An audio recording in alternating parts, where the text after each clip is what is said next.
Assalamualaikum warahmatullahi wabarakatuh. Selamat jumpa di channel 10 menit bedah hukum. Channel ini akan rutin membahas mengenai isu-isu hukum yang terkini dan juga masalah-masalah hukum yang dibutuhkan oleh publik, terutama kebutuhan hukum yang sangat praktis dan dalam kehidupan sehari-hari. Untuk saat ini kita akan membahas isu yang cukup menarik, yaitu mengenai ditetapkannya tersangka seorang artis bernama Giselle atau Gisela Anastasia. Kasus video sur yang menimpa artis ini bukan kali ini saja, tetapi sudah ada beberapa kasus yang cukup heboh dan juga menjadi perhatian masyarakat. Di antaranya tahun 2012 pernah menimpa Ariel Noah, Luna Maya, dan Cut Tari. Videonya juga cukup panjang durasinya, tidak hanya sekedar 19 detik, dan Ariel berakhir di penjara dengan hukuman 3,5 tahun, sedangkan Luna Maya dan Cut Tari sampai kini statusnya masih tersangka dan belum ada kepastian endingnya bakal seperti apa. Nah, untuk kasus Giselle, penyidik Polda Metro Jaya telah menetapkan sebagai tersangka dan dijerat dengan pasal 4 ayat 1 Undang-Undang Pornografi. Nah, banyak yang beranggapan bahwa Undang-Undang Pornografi ini untuk menjerat siapa saja yang melakukan hubungan seksual. Nah, sebetulnya seperti apa sih Undang-Undang Pornografi, terutama pasal yang ditimpakan kepada Giselle. Nah, mari kita simak pasal 4 ayat 1 yang dijeratkan kepada Giselle ini berbunyi seperti ini. Setiap orang dilarang memproduksi, membuat, memperbanyak, menggandakan, mengekspor, mengimpor, menyewakan, memperjualbelikan, dan menyediakan pornografi yang secara eksplisit membuat persenggamaan, termasuk persenggamaan yang menyimpang. Kemudian B, kekerasan seksual. C, masturbasi atau onani. Kemudian D, ketelanjangan atau tampilan yang mengesankan ketelanjangan. Dan E, alat kelamin. Dan F, pornografi anak. Jadi kalau dilihat dari rumusan pasalnya, Giselle ini disangkakan telah membuat, memproduksi atau memperbanyak, menggandakan, menyebarluaskan atau menawarkan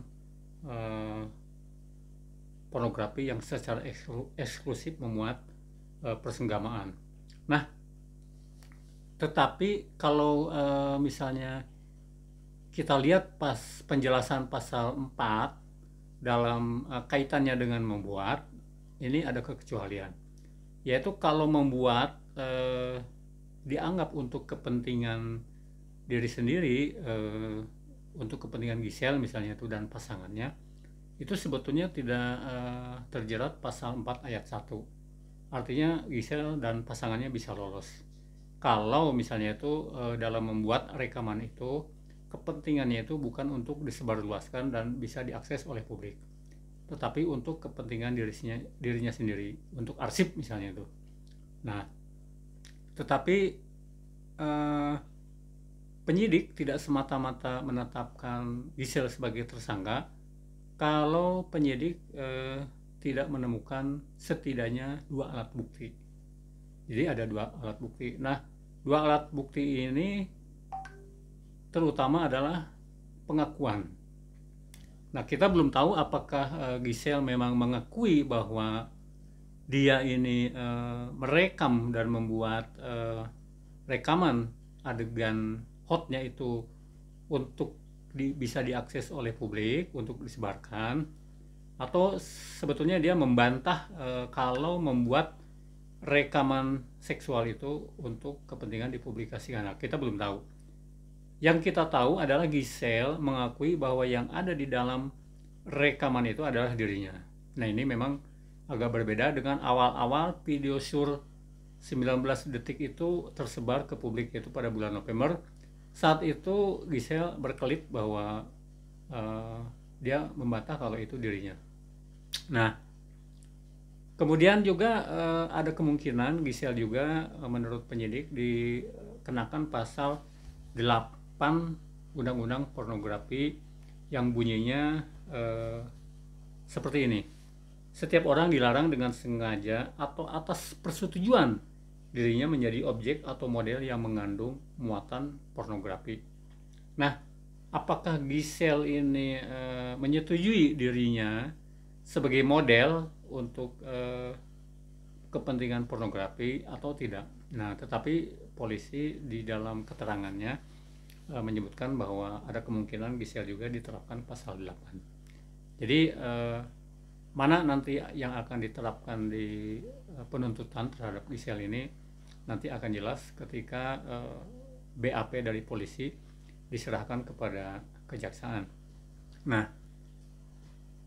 kemudian ada yang beranggapan bahwa Giselle ini bisa juga diterapkan pasal 27 ayat 1 Undang-Undang ITE, yaitu karena telah lalai menyimpan atau misalnya itu hilang ponselnya,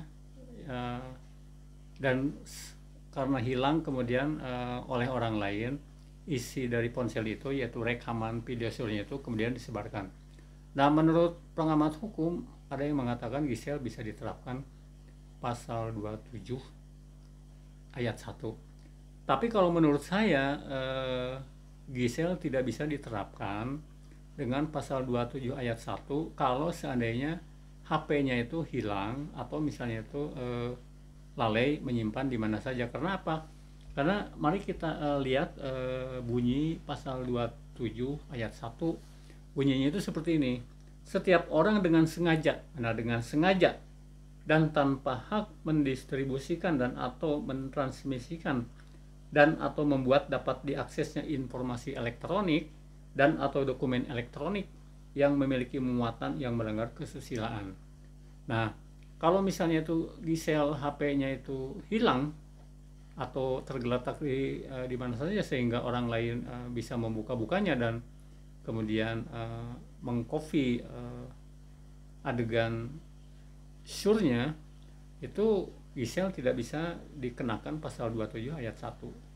Karena kalau hilang itu kan bukan kesengajaan. Kan hilang itu orang tidak mau barangnya hilang. Kecuali kalau dia memang sengaja menghilangkan HP itu. Nah, kemudian kalau juga misalnya itu dia menyimpan tergeletak di mana saja, kemudian ada orang mengambil dan mengcopy isi rekamannya, juga itu bukan kesalahan Giselle. Nah, jadi Giselle ini masih ada kemungkinan lolos dari jerat hukum, tetapi ada kemungkinan juga memang kena. Ini tergantung dari pengakuan Giselle dan pasangannya nanti di sidang pengadilan. Demikian analisis saya. Sampai jumpa, Cecep Burdansa. Salam merdeka, salam independen.